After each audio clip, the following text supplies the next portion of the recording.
Hi, this is Doma. Welcome back to my channel of Books and Soul.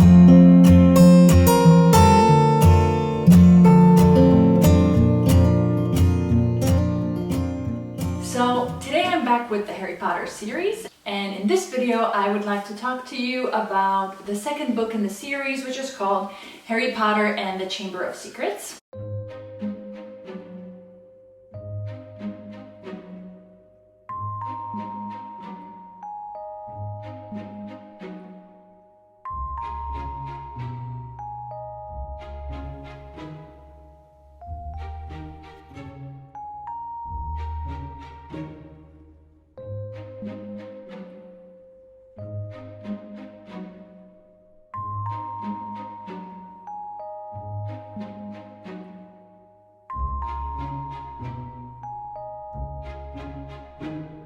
I don't know why, but I've heard very often that this is everybody's least favorite book, but I have to say that I really liked it. It was very enjoyable and much darker than the other books. Definitely the themes get more serious. J.K. Rowling explores the more darker and evil parts and aspects of the wizarding world. And in this one she deals a lot with a sort of racism that's inside the wizarding world.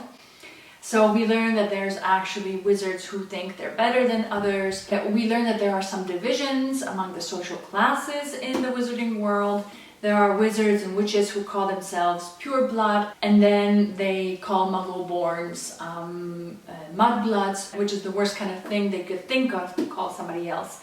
Not only that, we learn that there are creatures in the wizarding world that are forced to work for others and be sort of slaves. Eternally bound to servitude unless they are given clothes, like in the case of the house elves. And then we also finally learn more about the history of Hogwarts itself, its four founders, the ideals that they represent, and the houses that they formed, but also we learn about the disagreements between the different founders. And finally we learn about Slytherin, who has this horrible idea of keeping Hogwarts just for children from pure blood families. So with all that in mind, we enter a new year at Hogwarts, a year that's much more sinister and deadly than the previous one in many aspects. Students are being attacked, they are being petrified, and there's talk of Chamber of Secrets being open again.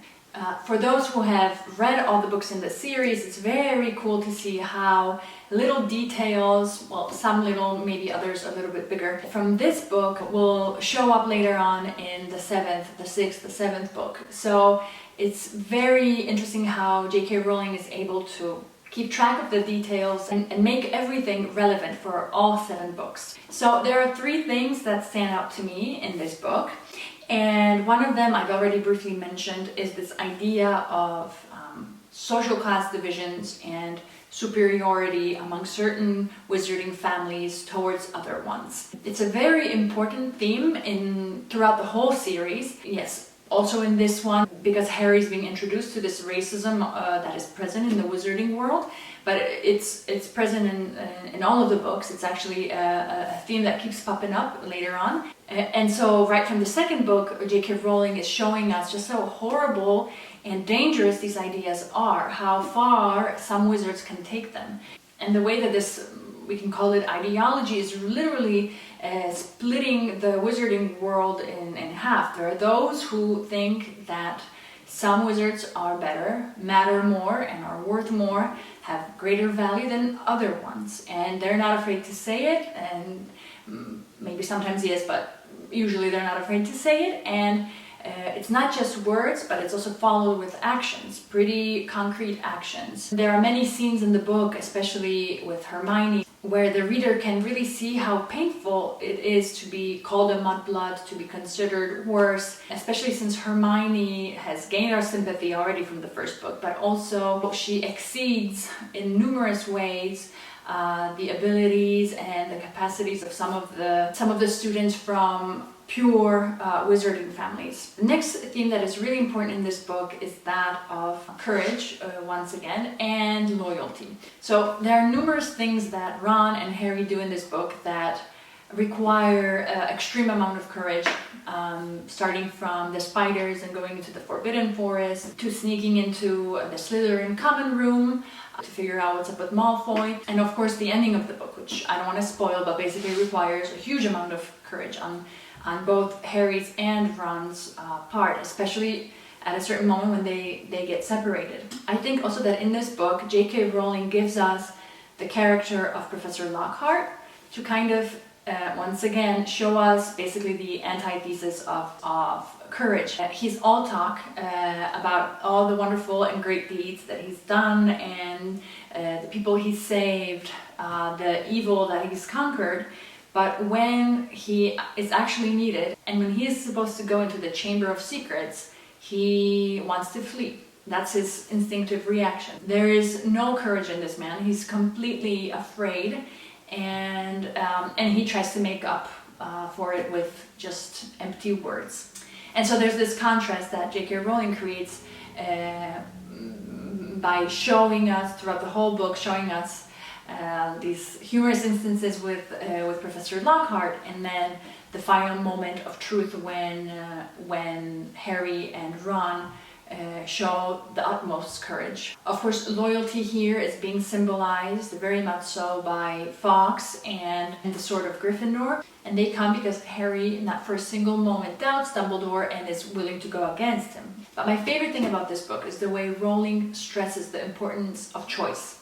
Throughout this book, Harry is filled with doubt as to, he notices many similarities between him and Voldemort, and he is filled with doubt as to whether he should really be a Gryffindor, as to whether he's actually good, or if he's destined to be just like Voldemort and things like that. Especially when he remembers that in the first book, when he was being sorted into his house, he explicitly told the Sorting Hat to put him in Gryffindor, even though there was the possibility of being placed in Slytherin.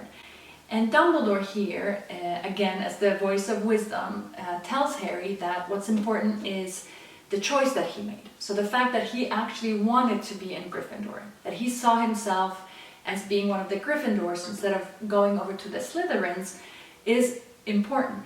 The fact that he isn't predestined to be something, he isn't, it's not like his destiny is determined by something that is completely out of his hands, out of his control. On the contrary, it is his choices and his decisions that will determine who he becomes and who he can be, what kind of person he can be. Again, I think this is contrasted a little bit with Ginny, who in the book seems to have almost zero ability to make choices because she's being possessed slowly over time by Tom Riddle. And so she's in a sort of trance, and when she wakes up from it, she understands that she's been doing something, she doesn't know what exactly.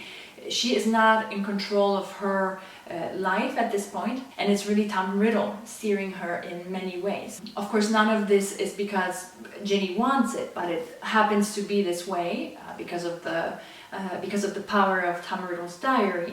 But I think that it's interesting to look at this as a way of J.K. Rowling showing us that choice is important, and then there's Ginny, who's basically stripped of all decision making, and in the end that's very dangerous for her life, but also the students of Hogwarts. So that's it for today's video. I hope you enjoyed it. I hope you'll read the books if you haven't yet, and I hope to see you all very soon with the next book in the Harry Potter series. Bye!